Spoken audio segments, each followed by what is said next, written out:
양해해 주시기를 바랍니다. 우리 함께 기도드리겠습니다. 하나님 아버지, 우리에게 새로운 예배처, 교제처를 주신 것 감사합니다. 이곳에 하나님의 영광과 하나님의 임재로 인한 큰 기쁨과 감격이 우리에게 있게 하옵소서. 그의 말씀을 통해서 오늘 우리 가운데 임하신 하나님을 경험하게 하옵소서. 예수님의 이름으로 기도합니다. 아멘.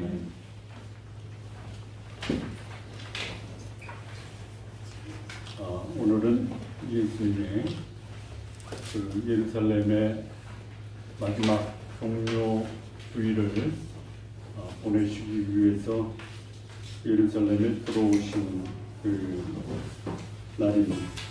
고난기간 첫 번째 날입니다.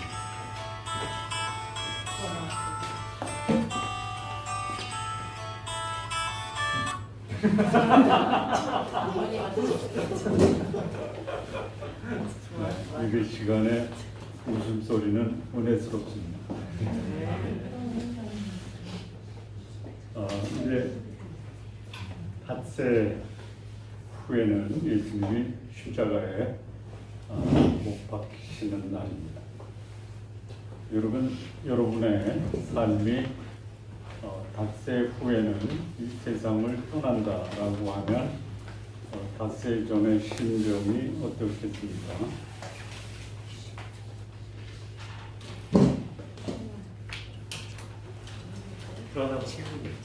그렇죠. 저희 아버님 돌아가시기 하루 전에 온 가족을 다 부르시더라고요. 그리고 얼굴이 마치 서산에 해가 떨어지는 직전에 마지막 빛을 바라는 그런 모습으로 하루 전에 우리 아버님 모든 직계 가족을 다 부르시더라고요. 자, 예수님의 마지막 닷새 전의 모습. 무엇을 하셨습니까? 예수님은 하시던 일을 하셨습니다. 우리 성도님들, 세상 마지막 떠나는 순간까지 어떻게 하는 게 저희 예수님을 닮은 하나님의 백성들의 삶의 모습이냐? 평소에 하던 대로 하시기 바랍니다. 근데 그게 하나님의 뜻과 무관하다면 하지 마시기 바랍니다. 근데 이것이 내가 이 땅에 온 하나님의 뜻이고 하나님의 뜻을 이루는 사명의 삶을 살아오셨다면 그 일을 하시고 여러분의 생의 마지막을 보내시기 바랍니다. 자, 여기 예수님이 성전을 정화하시고 또 하나는 병자를 고치시고 그리고 그 성전 안에서 어린아이들도 왔습니다. 어린아이들이 예배에 참석하는 것은 지극히 성경적이고 바람직한 일입니다. 그리고 하루 일과를 마치시고 베다니로 가시는 게 오늘 본문의 내용입니다. 자, 십자가로 가는 죽음의 길에 아무것도 없었다라고 말씀드리기에는 좀 뭔가 부족한 것이 있죠. 평소에 하던 일이 그 삶이 예수님이 십자가로 가는 길을 재촉하고 있다. 여러분이 오늘 사는 삶의 그 모습이 하나님의 뜻에 합당한 삶이라면 그것이 마치 예수님이 십자가를 지고 죽음의 길을 가셨던 길을 재촉하는 것이다 라고 생각할 수도 있어요. 자, 예수님 나이가 몇 세이셨죠? 63세였다 이렇게 볼 수 있죠. 근데 그 젊은 나이에 예수님은 하시던 일을 하시다가 마침내 그분은 그가 이 땅에 오신 사명을 완수하셨다라는 거예요. 그래서 우리 인생의 최고의 가치 있는 삶은 뭐냐? 나에게 주신 삶을 살다가 그 주신 삶에 하나님이 나에게 주신 뜻을 완수한 삶을 살았다. 나이는 별로 중요하지 않다. 그런데 그래도 생이 무엇인가, 오래 살면 좋겠다라고 생각하시면 하나님께 오랫동안 할 일을 달라고 하십시오. 오늘이라도 갈 수 있다라고 혹시 마음을 먹으면 오늘 마치고 내 하나님이 주신 그 사명을 이루었다라고 하면 하나님은 오늘도 여러분들을 모시고 갈 수 있겠죠. 사느냐 죽느냐의 문제가 아니라 주신 사명을 이루었느냐 아니면 더 이루어야 하느냐가 우리의 생명의 그 기간을 결정한다라는 것이. 자, 죽음을 눈앞에 둔 종료주일의 시작입니다. 우리 지난주에 예수님이 소위 나귀를 타고 예루살렘에 입성하면서 수많은 군중들의 환영의 환호 소리를 들었습니다. 그날입니다. 수많은 사람이 환호했던 종료주일 첫 번째 날, 예수님이 예루살렘에서 하신 사역의 내용을 조금 더 구체적으로 참고를 해보겠습니다. 자, 첫 번째 사역은 뭐냐면 10절에서 13절 말씀만 보면요, 13절입니다. 그들에게 이르되 기록된 바 내 집은 기도하는 집이라 이 커럽을 받으리라 하였거늘 너희는 강도의 소굴을 만드는도다 하십니다. 예수님이 예루살렘 성전에서 첫째 날 하신 게 뭐냐, 강도의 소굴을 기도하는 집으로 회복시키는 사역을 하셨습니다. 자, 강도의 소굴이 뭐냐, 12절에 보면 성전 안에서 매매하는 모든 자를 내쫓으세요. 돈 바꾸는 사람 상을 뒤집어 엎습니다. 비둘기 파는 사람들의 의자를 둘러엎으십니다. 재밌어요. 매매하는 사람을 내쫓습니다. 다른 복음서에는 짐승도 내쫓아요. 내쫓아도 찾을 수 있죠. 그런데 만약에 그 비둘기 파는 사람들의 그 상을 뒤집어 엎으면 비둘기가 날아가잖아. 그래서 상은 뒤집어 엎지 않고 비둘기 파는 사람들이 앉아있는 의자를 뒤집어 엎는 거예요. 그 다음에 그 동전 바꾸는 사람들의 상도 둘러엎죠. 그러면 상 위에 있는 그 동전들이 막 땅바닥에 떨어질 거 아니에요. 그거는 다 챙길 수 있잖아요. 날아가서 챙길 수 없는 거는 놔두고. 재밌죠? 네. 근데 그게 뭐냐? 강도의 소굴이에요. 여러분, 짐승을 팔고 돈을 바꾸고 비둘기를 팔면 강도의 소굴입니까? 이렇게 생각할 수 있어요. 먼 데서 온 사람들, 천하만국에서 6월절을 맞이해서 예배 드리러 온 사람들이 성전에 제사 드릴 재물을 살 때 그 시내에서 살면 성전까지 끌고 가야 될 거 아니에요. 성전에서 그것을 구입하면 간단하잖아요. 그게 문제입니까? 오히려 편의를 제공한 거죠. 그리고 성전에서 파니까 이거는 소위 검증된 재물이다. 먼 데서 오면서 헌금함에 헌금을 하는데 로마에서 온 사람은 로마 화폐, 뭐 애굽에서 온 사람은 애굽 화폐를 가지고 오니까 그 돈을 소위 히브리 화폐로 바꿔주는 거예요. 편의를 제공하는 거예요. 그 편의를 제공받는 사람이 기뻐하겠습니까? 아니면 이건 그냥 우리가 해도 되는데 성전에서 이런 거를 하느냐라고 불평하겠습니까? 불평하세요? 기뻐하시죠? 편의를 제공하는 거죠. 자, 돈이 없는 사람들이 소나 양을 못 잡고 비둘기를 사서 그 비둘기를 잡아서 제물로 드리는 거예요.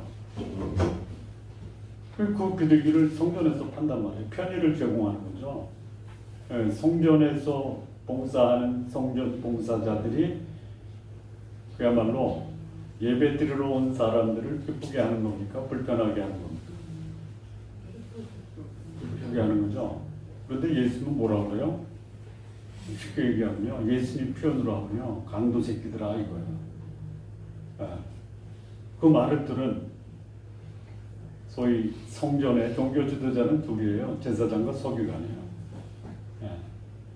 이 제사장은 안 할 수도 있어요. 서기관들이 행정 업무를 하는 거예요. 자, 근데 강도가 됐어요. 강도. 여러분, 교회에서 봉사한다고 성인이 아닐 수 있어요? 강도가 될 수 있어요? 왜 그래요? 왜 그래요? 지나치게 돈벌이 수단으로 성전에서 그야말로 상업행위를 하는 거예요. 시중에서 100원짜리 성전에서 얼마? 10,000원. 몇 배를 튀긴 거예요? 100원짜리가 10,000원이 됐어요. 100배 튀긴 거예요. 그러면 그 짐승을 납품한 사람한테 얼마를 줘요? 90원을 줘요. 왜냐? 안정적인 그 시장을 확보했잖아요. 그리고 900원은 이거는 거룩한 하나님의 목이야 뛰는 거야. 예수님이 볼 때는 어때요? 강도 새끼들이에요. 강도 새끼. 누가? 요즘 말하면 누가? 누가? 내가? 그가. 네.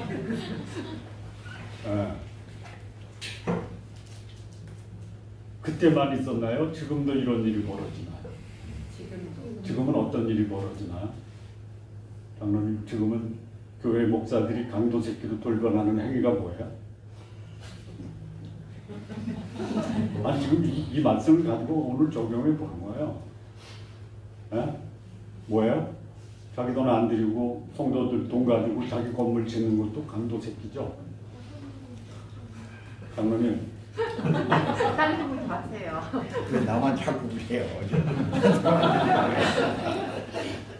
그럴 수 있어요. 또 이거예요. 성도들이 헌금을 많이 했어요. 근데 선교 여행 학생들이 간다고 성도들 집에서 안 있는 거 갖다가 바자회 하는 것도 뭐예요? 그 돈은 뭐해? 안 된대. 거룩한 헌금을 그 선교 여행 가는 데 쓰면 안 된대. 그러면 성도들이 가져와서 바자회에서 버는 돈은 써도 되는 거예요? 이런 것들이 소위 거룩한 하나님의 집 기도가 뭐 하나님과 대화. 여러분 장사하면서 하나님과 대화하세요? 할 수도 있지. 하나님 오늘 물건 사람 많이 오게 해주십시오. 그래서 버는 수입의 11조는 제가 기도하면서 팔주세요. 기도하시면서 파십시오. 몰랐어요? 기도하면서 파는 거? 장사하면서 기도는 안 되는 거야. 그래서 기도 안 하고 파시는 거야? 기도하시면서 파십시오. 자, 그 강도의 소굴이 된 이 거룩한 하나님의 성전을 예수님이 와서 정화를 하셨어요. 정화. 어떻게 정화하세요? 싹 그냥 뒤집어 엎잖아요. 자, 그거를 성경과 교회에다가는 적용하지 말고 오늘날 성전이 뭐죠? 인정하십니까? 내가 성전이다라는 거 인정하십니까? 예수님 초기 사역 갈릴리 가나에서 그 소위 물로 포도주를 만들기 전에 먼저 하신 사역이 뭐냐? 성전 정화 사역이죠. 자, 예수님 십자가 앞두고 5일 남았어요. 뭐 하세요? 성전 정화하시죠. 그러니까 예수님의 사역의 시작과 마지막은 뭐다? 성전 정화야. 자, 예수님은 우리 몸을 뭐라고 그래요? 성령이 거하시는 하나님의 성전이라고 했죠. 그냥 2번만 하세요. 예수님 믿고 한번 정화하시고 인생 끝날 때 한 번 더 하세요. 중간은 안 해도 되는 거예요. 여러분의 삶이 하나님의 성령이 거하는 성전이라면 여러분의 몸은 언제나 성전처럼 거룩하고 깨끗하게 보존해야 되죠. 여러분의 몸이 성전인데 성전된 여러분의 몸이 더러워지는 게 뭐예요? 여기 나오는 게 있잖아요. 돈 버는 거.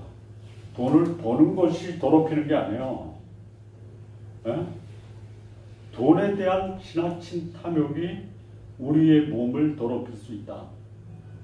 조심하십시오. 돈 많이 버세요. 돈 때문에 고민하고 돈 때문에 하나님 저에게 그냥 한번 하늘을 열어서 쏟아 부어주십시오. 그러면 제가 드리겠습니다. 그렇게 기도하세요. 주실 수도 있고 안 주실 수도 있어요. 예? 그거 하나님 마음이에요. 내 마음이 아니에요. 하나님 마음이에요. 그런데 거기에 주시는 복에 집중하다 보면 성전된 내 몸이 어떻게 돼요? 어떻게 돼요? 더러워져. 제가 오늘 아침에 하나 깨달은 게 있어요. 부정한 생각과 하나님의 말씀이 여기서 막 교차해요. 이 생각을 사로잡는 거는 누구 목이에요? 내 목이죠. 생각을 사로잡아 예수님께 복종해야 돼요. 근데 생각을 안 잡고 그냥 내 머릿속에 스치고 지나가는 것에 막 집중을 하는 거예요. 생각을 잡으세요. 내 몸이 거룩한 성전으로 깨끗하고 거룩하게 보존되기 위해서는요, 내가 지켜야 돼요. 성전을 더럽히는 거, 요거 몰아내야 돼요. 돈을 몰아내는 게 아니야. 뭘 몰아내는 거예요? 탐욕이에요. 탐욕을 몰아내는 거예요. 할 수 있죠. 할 수 있죠. 그냥 신앙생활 시작과 마지막에만 하지 말고요. 평소에 내 속, 성전된 내 마음을 더럽히는 것을 몰아내야 돼요. 뒤집어 엎어야 돼요. 뒤집어 엎으시기 바랍니다. 묻기만 하고 하면 안 하시나? 안 하겠다라는 거예요. 여러분, 소위 여기 장사꾼들, 강도들이 누구였어요? 제사장 서기관이래요. 이 성전을 가르쳐. 아마 그들이 아침마다 해야만 오늘은 어떻게 돈을 벌을까? 여기에 신경 써요. 재정은 주시는 대로 쓰면 돼요. 예? 좀 깜짝 놀랐어요. 지난주에 마지막 예배 드리고 오늘 여기서 예배 드리는데 우리 성도님들이 그냥 여러 군데 알아봤잖아요. 교회 그 예배 초도로 임대도 안 해주고요. 혹 어느 교회가 이제 거기서 나가면 성도들이 몇 명 등록돼 있느냐 등록수대로 권리금을 받겠대요. 보통 이게 만만한 규모도 아니에요. 근데 하나님이 주시겠다라고 하면 주시잖아요. 그래서 제가 평소에 존경하는 친구 목사님한테 전화했더니 당신을 위해서 예비된 예배 초소가 있더라고요. 여기요. 이야. 그리고요. 다른데 지하 이런 데 알아봤더니요. 보증금이 기본이 1억. 근데 여기는요. 그냥 말씀드리면 거저스라고. 우리가 친구니까 거저스. 거기 목사님이 계시는데 이따가 가시면서 감사합니다. 네. 근데 박수 치지 마세요. 네. 근데 그랬죠. 거저 못 쓴다. 거기 먼저 쓰던 분이 그 임대료나 보증금 드릴 만큼은 당연히 우리 교회가 이렇게 많은 성도들이 있는데 그 수준에서만 측정을 해가지고 계약을 만들었어요. 근데 진짜 놀라운 그 돈도 우리 교회 없어요. 아니 아시잖아. 근데 하나님 채워주시더라고요. 채워주셨어요. 그래서 보증금 다 냈어요. 이럴 때는 하나님이 주셨습니다 하면은 뭐라고 얘기해야 돼요? 여러분들은 할렐루야 해야죠.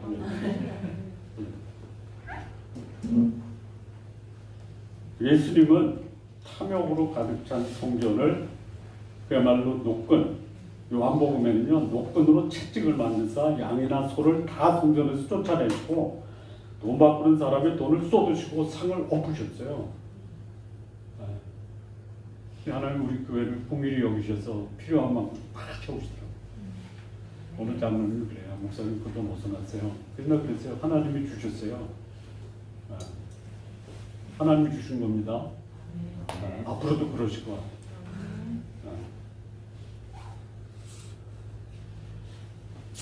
성도님들, 여러분의 몸을 강도의 소굴로 만들지 마시기 바랍니다. 그렇지 않으면 여러분의 성전도 예수님이 채찍을 갖고 와서 예수님의 채찍 한번 맞아 보실래요? 아니면 알아서 청소하실래요? 이게 고난주간 첫 번째 하신 예수님의 사역. 자, 두 번째는요, 14절인데요. 맹인과 저는 자들이 성전에서 예수께 나오심에 고쳐주시니, 이게 두 번째. 이거 보면은 여기 맹인, 저는 자, 소아마귀야. 예수님이 고쳐주신 사람은 주로 어떤 사람이냐면 맹인, 소아마귀, 문둥병, 또 누가 있죠? 하여튼 병자는 다 고치셨어요. 손 마른 자. 자, 왜 성전에서는 맹인하고 저는 자만 고쳐주셨을까요?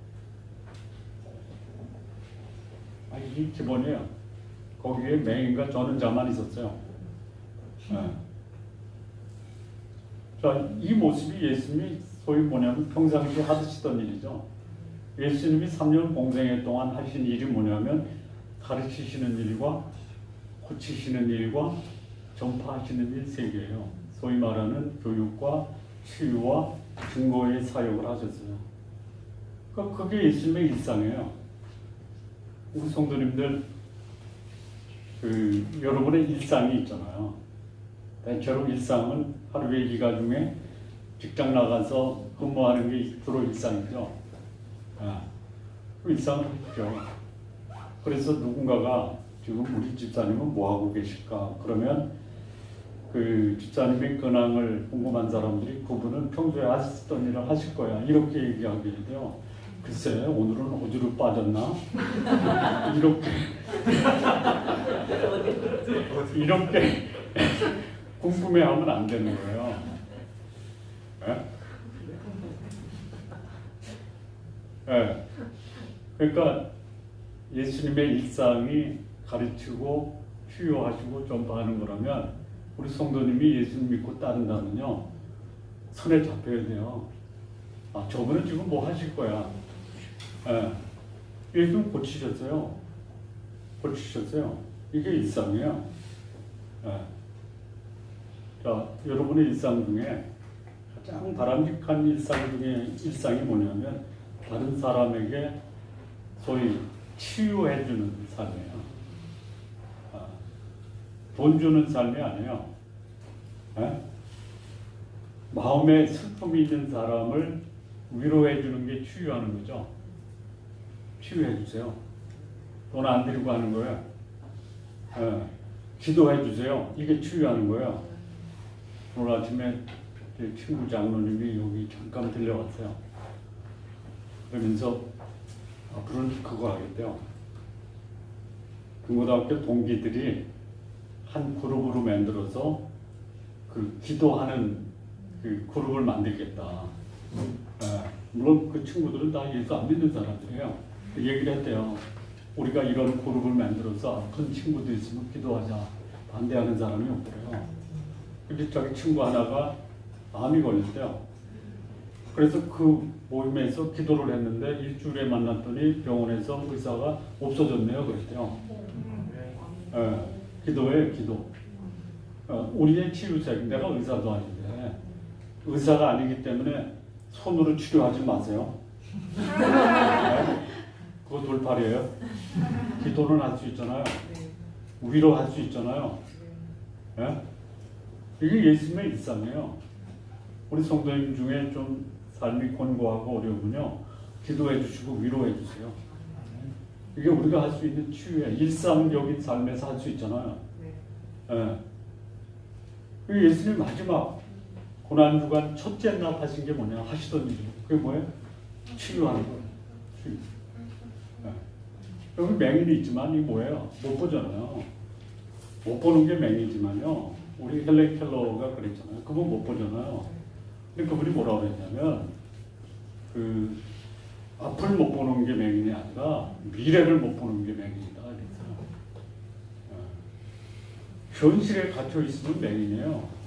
눈을 열어서 미래를 보고 영혼을 보고 천국을 보게 도와주는 게 치유하는 거예요. 이게 맹인을 치유하는 거예요.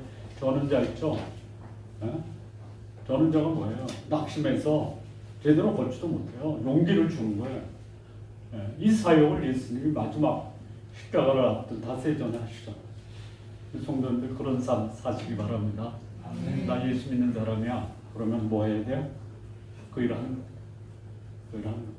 첫째는 내 몸 거룩하게 관리하세요. 행동도 관리하시고요. 생각도 관리하세요. 그리고 내가 만나는 사람은 나 때문에 치유가 된다. 자, 마지막 세 번째인데요. 15절에서 11절이에요. 여기 이제 15절 보면요. 대제사장들과 서기관들이 예수께서 하시는 이상한 일과 또 성전에서 소리질러 호산나 다윗의 자손이요 하는 어린이들을 보고 노하여 예수께 말하되 그들이 하는 말을 듣느냐? 예수께서 이르시되 그렇다. 어린아이와 젖먹이들의 입에서 나오는 찬미를 온전하게 하셨나이다 함을 너희가 읽어본 일이 없느냐. 자, 여기 이상한 일은 뭐냐면요. 성전 정화예요. 아마 예수님이 그 짐승 내쫓잖아요. 소와 양을 내쫓잖아요. 책상 뒤집어 엎잖아요. 비둘기 파는 사람의 의자를 뒤집어 엎잖아요. 그게 제사장이나 서기관들 눈에는 어떻게 보였을까요? 네? 여기 나오는 말로 이상하죠. 이상한 말로 조금 과장해서 표현하면 뭐죠? 네? 아, 이런 미친놈이 있나? 예수님은 지금 제사장과 서기관들 앞에서 뭐 하는 거예요? 뭐 하는 거예요? 아이, 우리 같이 한 목소리로 예수님 성전에서 뭐 하시는 거예요? 이상한 일. 이상한 일. 그야말로 실감나게 표현하면 무슨 일 하시는 거예요? 미친 짓 하는 거예요. 여러분, 대형교회 가서 그 바자회 할 때 어느 호름한 사람이 가서 천막 때려 부시고 물건 뒤집어 엎으면 뭐라고 그래요? 아주 점잖은 말로 이상한 사람 왔네 이러죠. 심하게 얘기하면 뭐예요? 이런 여자가 하면 여자는 주로 안 하죠. 남자들이 하죠. 그거예요. 지금 여기 대제사장과 서기관들이 예수님 보고 이런 미친놈 있나 하는 거예요. 여러분 가끔 미친 짓 좀 하십시오. 아니 점잖은 분이 왜 그래? 예수님은 점잖지 않아서 이런 일을 하십니까? 할 건 해야 돼요. 어느 분이 저한테 그래요. 목사님 그러면 목사님 품위가 깎인대. 예수님 품위 깎여요? 안 깎여요? 안 깎이죠. 남들이 미친놈이라고 해도 예수님은 할 일을 한다. 이게 성전 정화예요. 또 하나는 뭐예요? 성전에서 소리질러 호산나 다윗의 자손이 하는 어린아이들이 있었어요. 천국은 누구의 것이다? 그러면 우리도 어린아이로 돌아가야 돼요. 어린아이의 특징이 뭐예요? 저는 우리나라 그 스님 중에 제일 어린아이 같았던 분이 있었어요. 성철 스님. 성철 스님이죠. 산을 보고 뭐라고 그래야 돼요? 산을 보고 산이라고 그래야 돼요. 물을 보고 뭐라고 그래야 돼요? 물이라고 그래야 돼요. 근데 사람들은 산을 보고 뭐라고 그래요? 돈 내려온다. 물 보고 뭐라고 그래요? 왔다 갔다 팔까? 이게 오염된 사람들이에요. 예? 어린 아이들이 예수님을 보고 호산나가 뭐죠? 우리 지난주에 했는데 오 구원하시는 자요. 다윗의 자손이여는 뭐예요? 당신이 나의 왕이십니다. 예. 제대로 어린 아이들이 자기가 경험한 것을 가지고 고백하는 거예요. 그것도 어떻게 고백해요? 속으로 고백해요? 우리 성도님도 속으로 고백하시고요. 할 수만 있으면 소리를 지르세요. 소리. 예? 소리 지르잖아요. 우리 앞으로 찬양할 때는 소리 지르면서 찬양합시다. 예? 소리 지르면서 하시래도. 예. 그걸 보고 이제 노하니까 또 예수님께 물어보는 거예요. 듣느냐? 들었다. 그걸 끝내지 않죠. 여기 보면 뭐라고 그랬냐? 예수님이 이렇게 얘기해요. 어린아이와 젖먹이들의 입에서 나오는 찬미를 온전케 하였다 함을 너희가 읽어본 일이 없느냐. 이게 뭐예요? 예수님이 마지막 주간에 이 말씀을 하신 게 뭐냐면 이 나에게 일어나는 주변의 상황과 그 뭐라 그랬죠? 그 주변 상황과 환경을 무엇으로 바라보는 거예요? 여기 예수님 뭐 하시냐면요. 시편에 나오는 예언의 말씀을 가지고 어린 아이들이 호산나 다윗의 자손이여 하는 것을 예수님이 말씀하시는 거야. 그러니까 어린 아이들이 저렇게 소리 지르는 것은 누구의 말씀이다? 하나님의 말씀이에요. 시편 8편에 보면요. 2절인데 주의 대적으로 말미암아 어린 아이들과 젖먹이들의 입으로 권능을 세우시며 이는 원수들과 보복자들을 잠잠하게 하려 하십니다. 대제사장, 서기관들은요, 저 아이들 시끄러운 소리 내보내 이런데 예수님 뭐에 저것은 하나님이 이미 오래 전에 예언하신 말씀입니다. 여기 원수들 대적자가 누구예요? 누구예요? 이방인이에요? 아니에요. 대제사장과 서기관이에요. 제가 아까 서두에 말씀을 드렸는데요. 예수님이 공생의 성전정화 2번 하죠. 시작과 마지막에. 중간에는 그 성전이 어떻겠어요? 성전이 어떻겠어요? 거기서 하나님의 말씀이 증거되고 거기서 영혼들이 와서 회복이 되고 거기서 하나님의 이름이 영광을 받으셨어요? 아니면 예수님이 오셨는데도 강도의 소굴이었는데 예수님이 떨어져 있으면 어떻게 돼요? 예? 내 인생 강도의 소굴이다. 거기 무슨 말씀이 있어요? 여러분 우리가 신앙생활 한다는 것은요. 가장 중요한 것이 뭐냐. 예수님과 함께 사세요. 네? 혼자 살지 마세요. 그러잖아요. 혼자 못 살겠다고 하면서 끝까지 네? 혼자 살려고 하잖아요. 제가 이제 여러 가지 뭐 집안에 아버지 돌아가시고 교회 이전하고 우리 어머니가 그러더라고요. 아범 몸무게 얼마야? 아니 왜 아버지 돌아가실 때 모습으로 또 아범도 돌아가는 것 같다. 내가 그랬어요. 어머니 아버지 돌아가시죠. 교회 이전하죠. 제가 살 빠져요? 안 빠져요?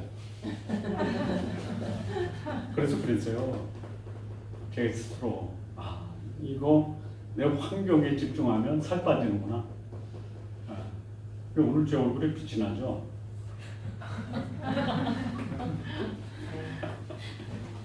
코디도 잘했죠? 네.